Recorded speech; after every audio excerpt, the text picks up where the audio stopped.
Welcome back to the Michael Cohen Show on our continued journey to 250,000 subscribers. We're almost there. And after that, we're just going to go for 500,000 because we need to continue to build this community because there's going to be a lot going on. That's my promise to you, including last night. Last night when President Biden gave his farewell speech from the Oval Office, something I actually had said to people that are in his administration, why does he not make these speeches more often? You have total control over the Oval Office. Keep touting all of your accomplishments. But nope. Do they listen to me? No. Now, the main takeaway from that speech was that Biden warned that an oligarchy is taking shape in America. And we all see it. You have to understand what the definition of an oligarchy. It's a completely different class of people that's predicated on wealth and power. Play the clip. This is a dangerous concentration, and that's a dangerous concentration of power in the hands of a very few ultra-wealthy people. And the dangerous consequences if their abuse of power is left unchecked. Today, an oligarchy is taking shape in America of extreme wealth, power, and influence that literally threatens our entire democracy, our basic rights and freedoms, and a fair shot for everyone to get ahead. We see the consequences all across America, and we've seen it before. More than a century ago, but the American people stood up to the robber barons back then and busted the trusts. They didn't punish the wealthy, just made the wealthy play by the rules everybody else had to. Workers want rights to earn their fair share. They were dealt into the deal, and it helped put us on a path to building the largest middle class, the most prosperous century any nation in the world has ever seen. Yeah. As he said, the past. Not going to happen this time. You're talking about, what they say, 11 mega billionaires are going to be now in charge of our country, including, of course, the richest guy in the world, Elon Musk, with a program. It's not even agency. It's a program that's never existed before. Now, President Biden said that he was also proud of everything that he had accomplished and hopes that the next administration will succeed as well. Play the clip. And so much more. I'm so proud of how much we've accomplished together for the American people. And I wish the incoming administration success, because I want America to succeed. That's why I've held my duty to ensure a peaceful and orderly transition of power, to ensure we lead by the power of our example. I have no doubt that America's in a position to continue to succeed. Yeah. Wishful thinking. Unfortunately, Trump doesn't care about what Biden is saying, doesn't care about the successes that Biden administration rightfully has. By the way, there were some bad things done too, but there were quite a lot of success. No doubt, Trump and his people, on many of them, as Trump tried to do with Barack Obama's Affordable Care Act, he's going to shred it to pieces. Biden then named 4 things that he hopes to happen in the next administration. I mean, very well thought out. 4 things. Play the clip. We need to get dark money. That's that hidden funding behind too many campaigns contributions. We need to get it out of our politics. We need to enact an 18-year time limit, time and term, for the strongest ethics reforms for our Supreme Court. We need to ban members of Congress from trading stock while they're in the Congress. We need to amend the Constitution to make clear that no president is immune from crimes that he or she commits while in office. The president's power is not limited. It's not absolute. Yeah.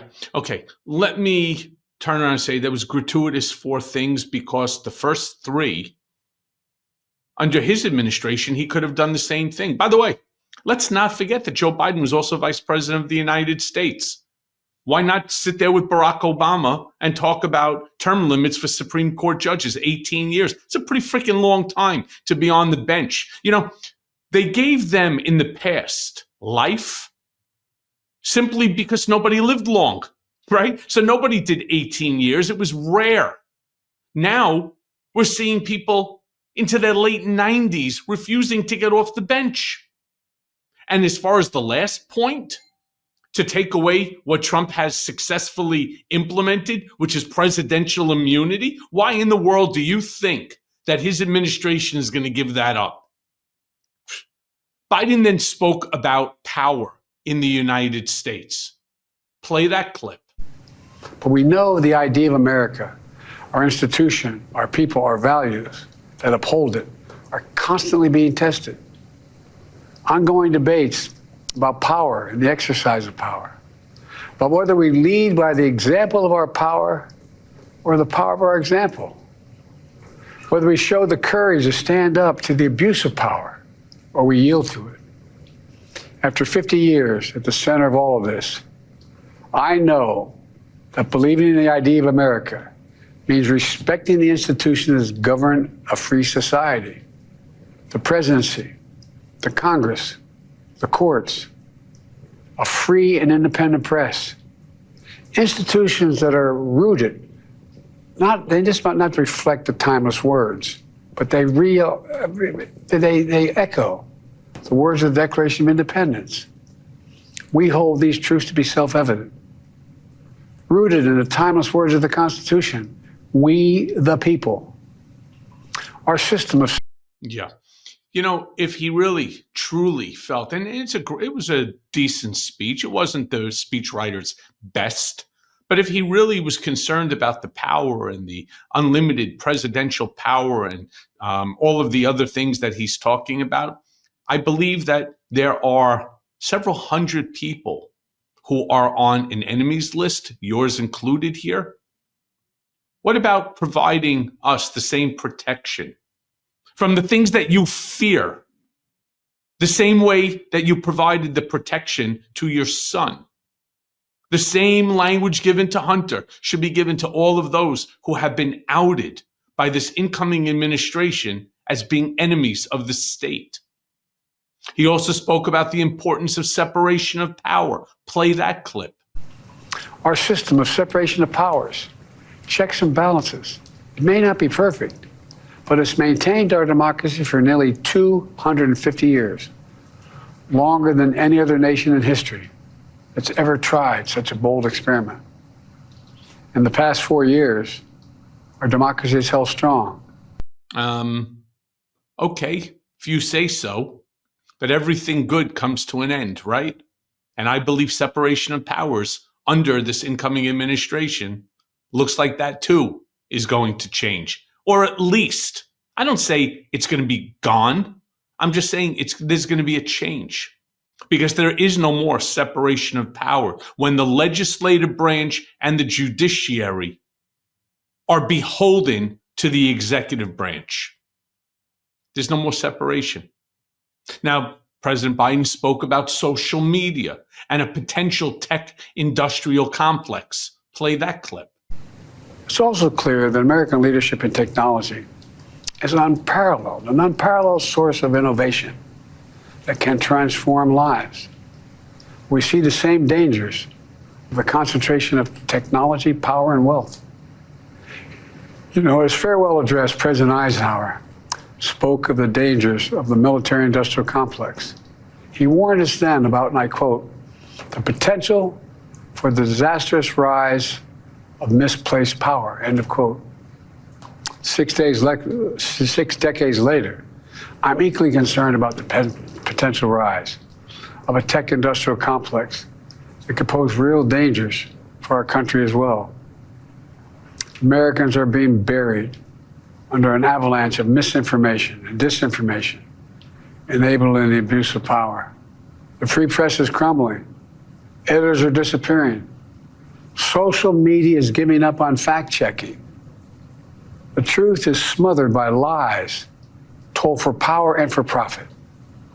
We must hold the social platforms accountable to protect our children, our families, and our very democracy from the abuse of power. And when he talks about the free press, they're complicit in the lies too, the misinformation, the disinformation, the malinformation. Every single one of them are divisive. When you turn around and you say, for example, New York Times, well, it's a Democrat, it's a liberal paper. You talk about the Washington Post now with Jeff Bezos, oh, totally pro-right. The Hill, oh, totally pro-right. I mean, you could take apart the New York Post, oh, totally right, under Rupert Murdoch. Fox News, right. CNN, somewhere left of center. MSNBC, left of center. Everybody knows. And you know, based upon the people who are going to be coming on or writing, whether it's going to be positive or negative.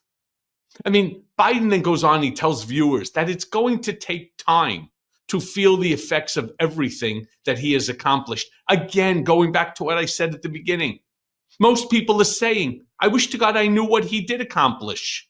Why did he not make statements every single day of his accomplishments from the Oval Office? Why not tout these things? Most people have no idea what he accomplished. So even if those things do come to effect, you won't even know that it was started by Biden.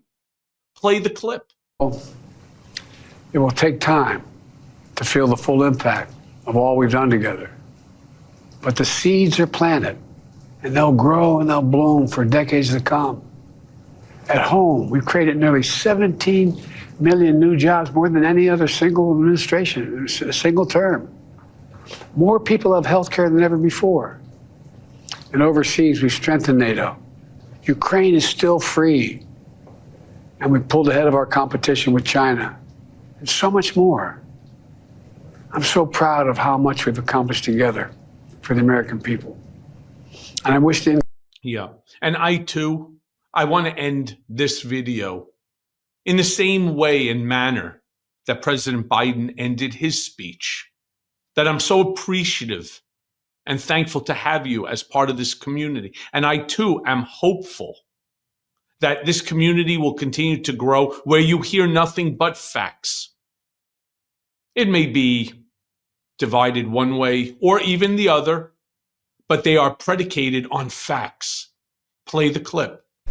Let me close by stating my gratitude to so many people, to the members of my administration, as well as public service and first responders across the country and around the world. Thank you for stepping up to serve. To our service members and your families, it's been the highest honor of my life to lead you as Commander-in-Chief. And of course, to Kamala and our incredible partner, the historic Vice President. She and Doug have become like family. And to me, family's everything. My deepest appreciation to our amazing First Lady who's with me in the Oval today. For our entire family. You're the love of my life and the life of my love. My eternal thanks to you, the American people. After 50 years of public service, I give you my word. I still believe in the idea for which this nation stands. A nation where the strengths of our institutions and the character of our people matter and must endure. Now it's your turn to stand guard. May you all be the keeper of the flame. May you keep the faith. I love America. You love it too. God bless you all. And may God protect our troops. Thank you for this great honor. And together, we will be the keeper of the flame. And as always, thanks for listening. Hey, everyone. First of all, thanks for watching. I mean, we're going to be posting daily episodes with reactions and talking about politics. We'll be talking about everything, in fact. So please like and subscribe. Join us on this journey.